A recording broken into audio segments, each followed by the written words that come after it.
I can't work a 9 to 5 story time.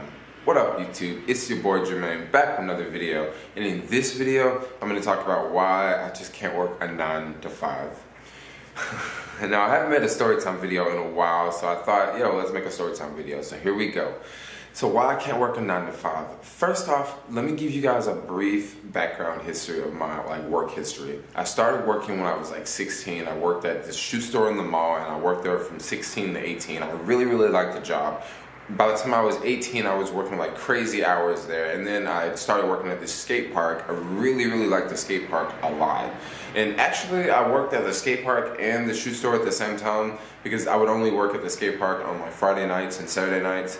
And the shoe store I would work, randomly throughout the week and stuff like that. Once I left those two jobs, I went over to a valet job where I was parking cars at a hotel, and I really liked that job because it was just cool. You're outside all day and you can make cash tips and you got to drive all sorts of cars all day. So I really liked that job. And then I ended up moving to California. Now I did work a few random jobs in between, delivering pizzas and other random jobs, for maybe a week or two, but these are the jobs I stayed at the longest. And then from there I discovered California. So I moved to California. Once I moved to California, I was studying massage therapy at this massage school, and I moved to Santa Barbara, and I was also working a valet job there, and I really liked working a valet job there because the cars were even nicer and the pay rate was higher because I had just moved from Tennessee to California. And from that job I went on to a few other different valet jobs around Santa Barbara, and I kind of got to a point where I wanted to try something different. I wanted to try something more independent. So I started ordering a bunch of stuff off of line, and I started to go down to the wholesale district in LA, and I would find stuff to sell at swap meets, okay? Things that was just very small and very easy to carry, and something that I could get a 3x markup on, okay? Something I could buy for $1 and sell for $5, because that's kind of the swap meet margins. You don't want to sell stuff too expensive, but then you also don't want to sell stuff too cheap. So that was one business I was doing for quite some time. So I was selling random stuff at the swap meet. Sometimes I would have just cell phone accessories, or toys or glow stuff. Just all sorts of just random stuff that I could find at a cheap price. Something that I see, okay, I can make 5x markup on this, or I can make 3x markup on this, and I would just buy it, bring it at the swap meet and sell it. But I had an even smarter way of selling things at the swap meet. So what a lot of people would do at the swap meets is they would drive up in their cars, right? And they would have to unload all this stuff, and it would take a lot of time. Dude, since everything I was selling was small, I made sure it all fit in the backpack, and I bought a folding table that literally could fold up like this. And I would ride my bike to the swap meet. And it was the coolest thing ever, because since I had such a small setup, I didn't need a whole space. I could share a space with someone else. Someone else is paying $30. I could give them $15. I can use just this small little shiver, and this could be my little business, So I was doing that for quite some time, and that was working out. And then I had a friend who had a taxi company. He was like, yo, you should drive taxis. You can make crazy amounts of money. And I did that, and that worked out very well too. And as I was doing the taxi thing, I met this girl, and we decided to move to San Francisco. Okay, now at this time, San Francisco was somewhat intimidating to me. Today, San Francisco is nothing to me for the most part. I know this city left and right, but back then, San Francisco was somewhat intimidating. I've always wanted to live in this city, but at this point of time, I had moved from Tennessee to Santa Barbara, and there's no city around Santa Barbara, And so when I met this girl in Santa Barbara, she was like, you want to move to San Francisco? And I was like, I would totally be down to move to San Francisco. And this is kind of cool because I'm not moving to San Francisco alone. I'm moving to San Francisco with someone else. So, her and I, we can look for a place together. We can look for jobs. We can go through the whole struggle together. So I was like, dude, yeah, let's move to San Francisco. So a month later, we ended up moving to San Francisco. And it wasn't that big of a deal. We only lived in Santa Barbara, which is only about 5 hours away. But we did have to make like multiple trips, and it was somewhat challenging finding an apartment in San Francisco, because finding an apartment in San Francisco is just not easy. But we were able to find an apartment, move here, and finding an apartment took like 2 weeks, but finding jobs didn't take long at all. My ex-girlfriend at the time, she found a job like the first day she went out looking, and I literally found a job the next day. Like, finding a job wasn't hard at all, and we quickly figured out why finding a job wasn't hard, especially the jobs that we were looking for. So at this time, since I was moving to San Francisco, there's no way I wanted to move to San Francisco and be a taxi driver. Like, I was doing taxi in Santa Barbara because Santa Barbara is a really small town. It's a really college town. And San Francisco, I thought of as like a big scary city, and there's no way I want to like drive people in San Francisco. And I had this idea, look, I don't even want to drive in San Francisco. I want to just do a valet job, but I don't want to like own a car, and I don't want to drive, and I don't want to go through that whole hassle, right? So when I was in the city looking for jobs, I was looking for valet jobs. Because one thing about San Francisco that you always heard in Santa Barbara is that valets make more money, and the minimum wage is higher, and they have unions, and the unions, you can make more money. All of this is true, by the way. So I'm looking for jobs, and I'm looking for union jobs, and the union jobs work like this. You start off at $14 an hour, and you probably get cash tips at the location that you're working at. And if it's a hotel, you probably get, food included with that as well. So not that bad of a gig, right? Start off at $14.50 an hour.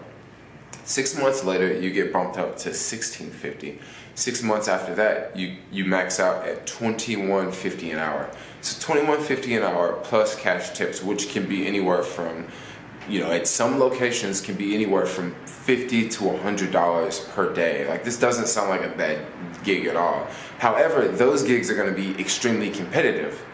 Think about it. I was just looking for any valet job because I thought that if I could get in one valet job and work there for a couple months, maybe I could, get hired at another valet job because they see that, okay, oh, you're working over here. Maybe I can get one of those union jobs, farther down the line. So I was just looking for any job, any valet job, right? So I was successful. I found a valet job working at this hotel. It was a union job. However, you did not start off at $14 an hour. I think I started off at like $11 an hour or something like that. Okay, no big deal. Maybe I'll make a lot of money on cash tips. No, that wasn't the case either, because they gave me all the crappy shifts. Of course, they gave me all the shifts that everyone else didn't want to work. And there's also this seniority thing. This person has been working here longer, so they're going to have first picks. And since I'm the last to roll in, I'm going to get the shifts that no one wants to work. And if anyone wants to call out, I'm going to be the first person that the manager is going to call to say, hey, can you work this shift? Can you work this shift? Can you cover Monday? Can you switch on Sunday? So I'm basically going to have to be the guinea pig, and I know this, so I'm like, crap, okay, this sucks. So I worked at that job for maybe a month, and I ended up quitting that job just because I just wasn't making a lot of money because of the shifts, and I was paying these union dues, and I was only making like $11 an hour, and I was just like, dude, this sucks, this is a ripoff, like, let's just quit. So I ended up quitting that job. And I worked another part-time valet job, and then I found another part-time valet job. So I was working 2 part-time valet jobs for these 2 companies that were competing against each other. And gosh, working for those companies drove me insane, because one company was really chill to work for.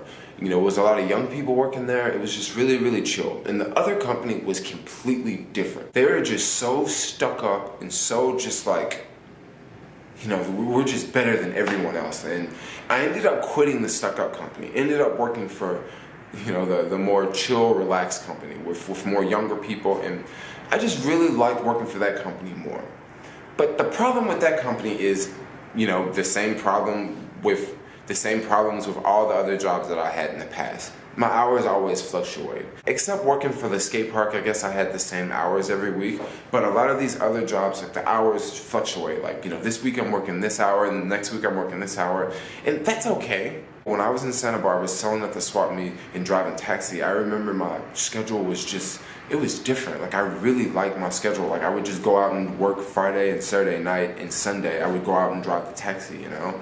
And then during the week I would have, you know, a lot of free time to like do things I wanted to. And then randomly I would, you know, give rides to make money. But I just remember all the freedom that I had and all this free time that I had. Now I'm in San Francisco, I'm working for other people, and my hours are just fluctuating like crazy. So this is one thing I don't like. And you know, I'm in a new relationship. My girlfriend, she's working the same type of jobs. Her hours are just, you know, fluctuating like crazy. And now we're not even getting a chance to really hang out as much because, you know, she's working in the mornings and I'm working the nights. So we really don't get a chance to see each other. So this was really, really tough on our relationship. So I took another job, right? I took another job. I said, look, I gotta find something that I just gotta keep trying, right? So I found another valet job, and this was one of the jobs that I actually wanted when I first moved to the city. Okay, this job was a union job. You start off making $14.50, they would bump me up to $16.50, and then bump me up to $21.50. Cool. This job also had food, okay? The first hotel I worked at in San Francisco did not have free food. So the free food was a perk because that's just more money that you're saving every day. I don't have to pay extra for lunch because I can just go in here and just have free food. Cool. And this was the last job I had. And oh man, let's talk about this place. The job was pretty decent, but there are a lot of things that I simply hated about this job, and just how people would walk over other people and nothing could be done about it, nothing could be said about it. It's just gonna happen and you just go with it. And I'll give you guys an example. So at this hotel I was working valet, okay? There was also a bellman at this hotel. And usually people tip the valet and they tip the bellman. But a lot of times the bellman will make this crazy impression upon the guest as the guest is checking out. You know, oh, thank you for staying, and thank you. And the bellman will sometimes, they'll take their sweet time to pack the bags into the car. So myself as the valet, I'm driving the car around, and I want to drop the car off for the client, and I'm waiting to give the keys to the client so I can close the door for the client so the client can give me the tip. This is how I interact with the client as they're leaving.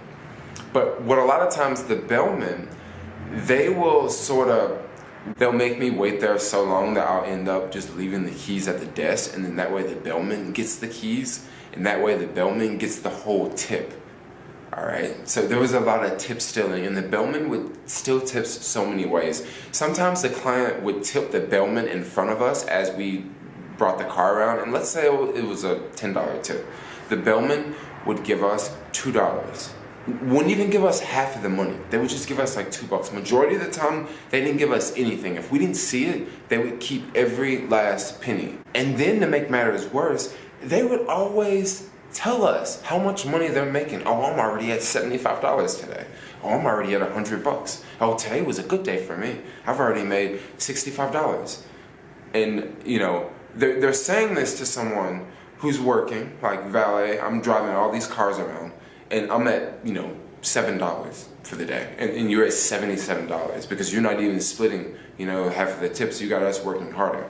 And this was something that wasn't just happening to me, it was happening to all of the valet at this particular hotel. And all the valet were just like, I mean, what really can the valet do? You know, we really can't do anything. Like, we really can't fight against them because we don't work for the same company. The bellmen work for the hotel. We actually work for a third-party company that is contracted by the hotel. So we really have no rights at the hotel. So it just really sucked. It was just a really crappy situation. Like, tips really suck there too. But don't worry, Jermaine. If you stay there long enough, you'll make $21.50 an hour, and it also comes with health insurance, and you know, you do get the free food. Now, up until this point, I've worked many valet jobs, okay, and I've had tons of experience. But one particular thing about working at this location was the garage. This was one of the tightest, smallest garages I've ever seen. And at this particular location, we had to stack cars. And what stack cars mean is when you take a car and you park another car in front, you park another car in front, and you park another car in front, and you basically stack cars. So if you need to get the car out in the very back, you have to move maybe 2 or 3 cars to get that car out, and then you have to, move those cars. So working at this hotel wasn't easy. It wasn't easy at all. Sometimes just to get a car, you'd have to move like 3 or 4 other cars, and you would just do this back and forth. I must include, a lot of times valets would help us. Like if I'm upstairs and I'm moving a lot of cars and there's another valet upstairs and he just dropped off a car, a lot of times like we would like help each other out. So that was one plus. But one thing that drove me insane was my training. Okay, my training. I work with this one particular manager. This manager babied me every step of the way for like a month up until I quit. And he wasn't the reason why I quit. Him babying me wasn't the reason why I quit. The reason why I quit was sort of my own personal ego. So one day I was working, and one rule is you cannot have cell phones at this location. You cannot have cell phones. Now I'm thinking, you can't have cell phones. Like, don't people have kids? What if your kid need to call you, from school or something? Like, they gotta call your job, and then your job gotta get a hold of you. Like, you can't have a cell phone? Like, this is stupid. Like, of course I'm gonna have my cell phone. So everyone has a cell phone there. So all the valets have a cell phone. The manager has a cell phone. The manager there is aware that everyone has a cell phone. I mean, come on. But this is the rule from, the office, right? No cell phones. So one day I'm standing outside, and it's completely dead, by the way. There's nothing going on. There's no cars parked. This was a Tuesday afternoon. There was like 2 check-ins on a Tuesday. And when you have 2 check-ins at 3 o'clock, you're not doing anything all day. Anyone that works in the, hospitality or the hotel industry, if you got 2 check-ins at 3 o'clock, you're just dead. You're not going to be doing anything unless you get like some trickle-ins, right? And, in this case, we weren't getting triple ins. So I'm standing off to the side. I'm on my phone, right? Just on my phone, because it's so freaking boring, yo. And the owner pulls up. The owner, not the owner of the hotel, but the owner of the valet company, like my boss, basically, pulls up. And he pulls up, parks on the side. And I walk up to, try to get his keys, because a lot of times what a lot of the monthly parkers will do is they'll just pull up to the side, take their time getting out of their car, and then walk over and just give us their keys, and then we'll go park their car. Or we'll just leave their car right there, because sometimes a lot of the monthlies would only stay for like an hour or so. So I thought this guy was a monthly, He said, oh, I keep my own keys. I was like, oh, okay. And I was wondering, that guy was pretty rude. Minutes after that, literally minutes after that, I got a call from the manager, and the manager was very, very upset with me. He was tripping out, man. He was like just going off. He was like, look, etc., you're on your phone. I got in really big trouble for this. And the next day, I didn't show back up anymore. At this time, I had already started driving for Uber. I had started driving for Uber. Actually, before that job, I was driving for Uber. So, I did have something else to fall back on. I was trying to get out of the Uber game, because I thought, look, I just don't want to do this anymore. Like, I just don't want to drive for Uber anymore. And then I discovered all the other apps, test out all these other apps too. So I started trying all the other apps. And around that time, I joined TaskRabbit and Caviar. And TaskRabbit and Caviar, those 2 apps make up majority of my income from, working in the city. I don't really drive for Uber that much. I mainly deliver Uber on a skateboard or a bike. And I rent a car every once in a while. And I tell this whole story to say this. Throughout my life, I started working, and I enjoyed working. I was a hard worker. I enjoyed working. And I got to a point where I tried something new, working for myself, and I really enjoyed it. And then I tried to go back to the workforce, and I just hated it. I noticed the problems. I did not like to be around people who did not have a passion for traveling. I did not like to be around people who just were just kind of lame. And I'm going to have to stay with you, and I'm going to have to spend my day with you. And I just didn't like that. And I wanted to be my own person. I wanted to do my own thing. And once I started, the sharing economy full time, and I started making YouTube videos full time, I did something that a lot of people don't do, and I just followed my passion and I followed what I wanted to do, and I'm more happy now than ever. I'm more happy now than ever. And when I first started off, believe me, it was tricky. I was thinking to myself, am I really just gonna throw in the hat and just only rely on apps and only do this and only do that? And nowadays, that's not even a thing. Like nowadays, it's like, you know, I make money off of this over here, I make money off of this, and I make money off of this, and I make money off of this. And if I want to work, like I go out and work, and I still work like quite a bit. Like I'm still out delivering food, and I'm still out doing this, but I don't necessarily have to anymore, you know? And if I still would be working, if I still would have a job, I would not have the freedom and the flexibility that I have today, because I would not have built up the income streams that I have today, because I probably would have went to work, would have been miserable at work, and once I got off of work, I don't want to do anything except for just chill out, because I've been at work all day. And now I'm an entrepreneur. I wake up early in the morning and I'm editing videos. I film videos all day. You know, I'm writing articles for this. I'm doing this over here. I'm delivering food. I'm filming all day. I'm editing all day. I go to bed at night right before I'm, you know, working on a project. And I'm just doing all of this, and I'm working even more, and I'm doing everything that I love doing. This is the reason why I can't work a 9-to-5 or a normal traditional job. I did it, and it wasn't bad, but I just like the life, and I like the things that I'm doing now way more. And it definitely was not easy starting off, but now things are a whole lot different. And when I go back to a 9-to-5, this is a comment I receive a lot. I don't think I will ever go back to a 9-to-5 unless like I'm running a company or something like that. I guess that would be sort of a 9-to-5, but then that's kind of not a 9-to-5. You're just like, you're a boss then, you know? But I don't know. Just wanted to make a story time video, because I haven't did a story time video in a long time. I'm just like having like tea early in the morning, and thought I would make a video for y'all. But anyway, thanks a lot for watching. If you like this video, if you watched to the very, very end, leave a like, leave a comment. Let me know what you guys think about this video. And yeah, thanks a lot for watching. Like, comment, subscribe. Peace out.